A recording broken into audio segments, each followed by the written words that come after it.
ღია, მობრძანდით, სკამი დგას, დაბრძანდით. ამ პათოსით ეს სიტყვები რუსეთის უცვლელმა საგარეო საქმეთა მინისტრმა სერგეი ლავროვმა საქართველოს მისამართით, უფრო კონკრეტულად კი საქართველოს ხელისუფლების გასაგონად თქვა.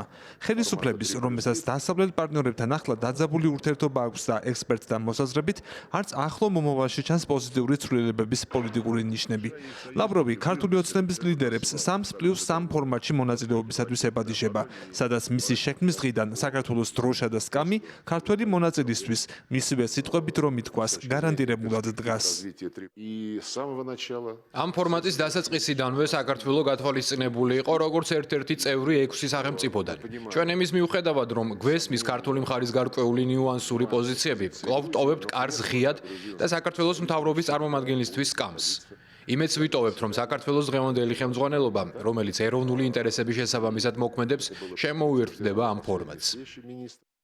საქართველოს ტერიტორიების 20%-ის ოკუპანტი ქვეყნის საგარეო საქმეთა მინისტრის ბრჭყალებში მეგობრულ მოპატიჟებას პასუხობენ ქართული ოცნებიდან.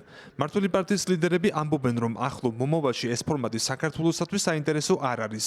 თუმცა შორეულ მომავალში და შესაბამისი გეოპოლიტიკური ვითარების გათვალისწინებით მასში მონაწილეობაზე კატეგორიულ უარს არ ამბობენ.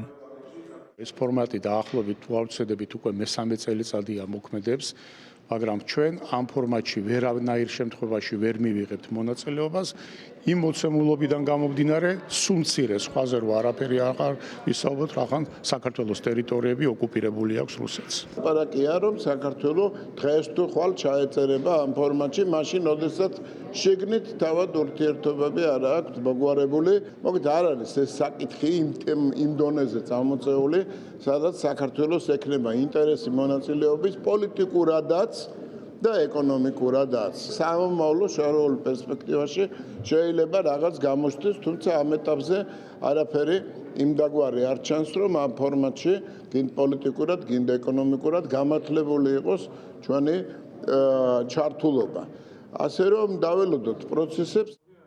უსაფრთხოების პოლიტიკისა და საერთაშორისო ურთიერთობების სპეციალისტების ნაწილი აცხადებს, რომ ქართული ოცნება ამჟამინდელი პოზიციის მიუხედავად და დასავლეთთან გაუარესებული ურთიერთობების ფონზე ახლო მომავალში შეიძლება მაინც დათანხმდეს ამ ფორმატში საქართველოს მონაწილეობას. ეს ახლა რაც ხდება ქართული ოცნების რეალობაში არის, რომ საერთაშორისო პარტნიორებში, იმ პარტნიორებში ვისთანაც თანამშრომლობა ფასეულია პირველ რიგში საქართველოსთან, მათ უკვე ყველა კარი დახურული აქვს. შესაბამისად, ნებისმიერი ფორმატი, რომელიც საერთაშორისო ქვია, სულ უფრო მომხიბლად გამოიყურება. ამიტომ 3+3-ზე ქართული ოცნების მხრიდან ნელ-ნელა დათანხმებას მე ძალიან რეალისტურად ვუყურებ. მეცაც გეტყვით, არაფერი უცნაური ამაში არ იქნება დღევანდელი ქართული ოცნების პოლიტიკიდან გამომდინარე, პირდაპირ მოსკოვის გზავნილებს იმეორებენ, თავიდან ბოლომდე გარიყეს ევროპული დღის წესრიგი ქართული საგარეო პოლიტიკიდან. ევროკავშირზე ჩახსნა ბევრად უფრო რთული თემა იყო ვიდრე 3+3. იკავებენ თავს მხოლოდ იმიტომ, რომ რაღაცა პირადად გამოივაჭრონ. აი მე 3+3-ზე დავждები, მაგრამ შენ აი ბორდერიზაცია შეწყვიტე და ეს დამიბრუნე, ხო? ეს არ არის მათი ვაჭრო. მათი მხრიდან აი მარტივი მაგალითი რომ მოიყვანო, იქნება რომ მე 3+3-ზე დავждები და შენ აი ჩვენი ბიზნესები იქ და ბიტკოინი გამახსნევინე იქ იმაზე და ღვინო შემატაინე იქ რაღაც სუპერმარკეტებში რუსეთის ქსელებში. ასე რომ მე ერთ-ერთ გამოსავალს ხედავ ხელისუფლების ცვლილებაში.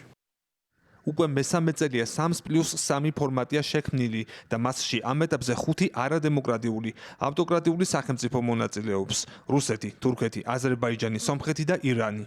მეექვსე ქვეყნად საქართველო მოიაზრება. ქართული პოლიტიკა ახლა საერთაშორისო პროცესებს ელის. ჯერ ისევ უცნობია საქართველოს კატეგორიული პოზიცია ამ ფორმატთან დაკავშირებით. თბილისიდან პასუხები სტანდარტულად დიპლომატიურია. ალეკო გვედაძე, ევრონიუს ჯორჯია.